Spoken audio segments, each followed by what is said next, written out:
खुशबू वाली दुल्हन।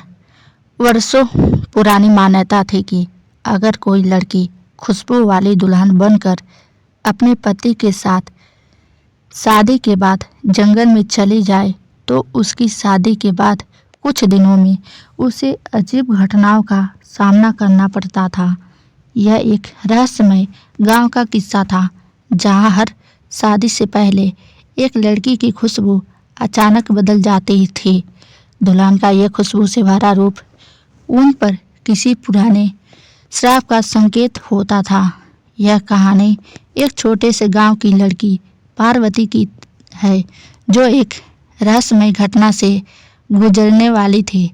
पार्वती का विवाह गांव के सबसे अच्छे लड़के विक्रम से तय हुआ था। विक्रम और पार्वती दोनों एक दूसरे से बहुत प्यार था और उनकी शादी के बाद उनके गांव में खुशी का माहौल था। गांव वालों के अनुसार पार्वती का रूप बहुत सुंदर था और उसकी खुशबू भी अद्भुत थी। उसकी खुशबू में कुछ ऐसा था जो किसी को भी सम्मोहित कर सकता था। लेकिन पार्वती को एक बात परेशान करती थी।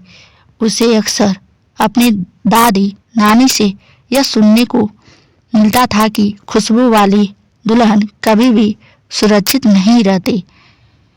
उसे शादी के दिन कुछ ऐसा घटित होता है जो उसको जिंदगी को बदल देता है।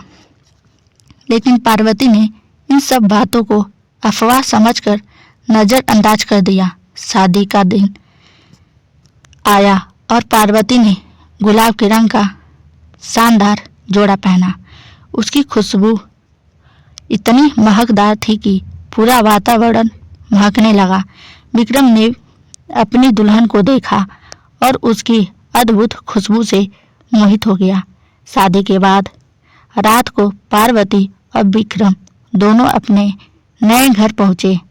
यह घर गांव के बाहर एक छोटे से जंगल के पास था। जैसे ही पार्वती ने कदम रखा उसे महसूस हुआ कि हवा में कुछ अजीब सा था। अचानक उसकी खुशबू बदलने लगी। अब वह महक जो उसे हमेशा उसकी माँ और दादी से मिलती थी अब काफ़ी अलग महसूस हो रही थी। विक्रम ने भी यह बदलाव महसूस किया लेकिन उसने पार्वती से कुछ नहीं कहा। वह रात भर ठीक से सो नहीं पाया।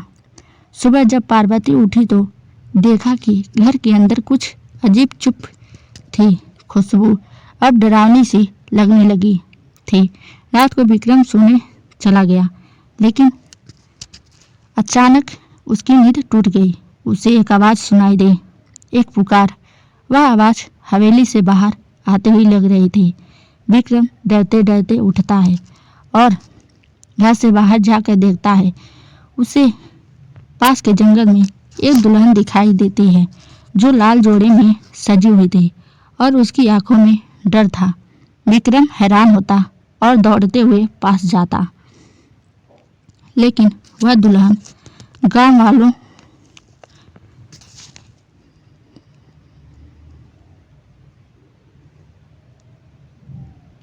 जाती। विक्रम डर से कांप रहा था लेकिन वह पार्वती को बताता है कि उसे रात को एक औरत की आवाज़ सुनाई दी।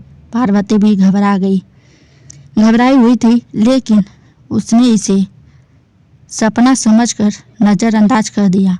अगले कुछ दिनों तक पार्वती की खुशबू में और भी बदलाव आ गया। अब वह खुशबू डरावनी, तीव्र और रहस्यमय लगने लगी थी। हर दिन वह महसूस करती कि कोई उसे निगाहों से देख रहा है।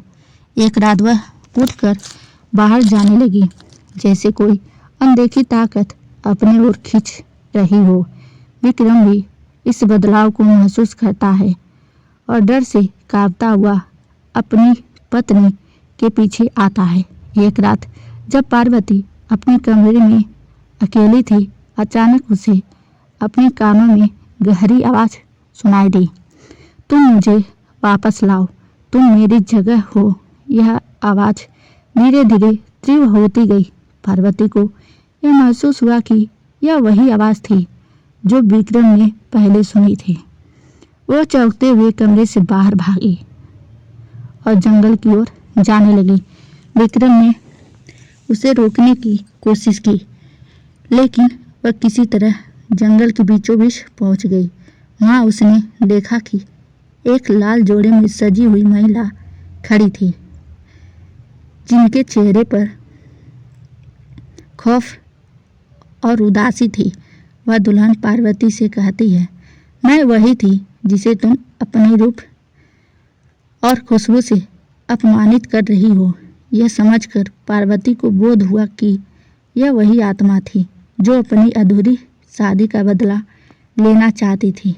पार्वती ने आत्मा से माफ़ी मांगी और उस पर बहुत विचार किया कि वह इस जीवन में कोई और आत्मा का नुकसान नहीं करना चाहती।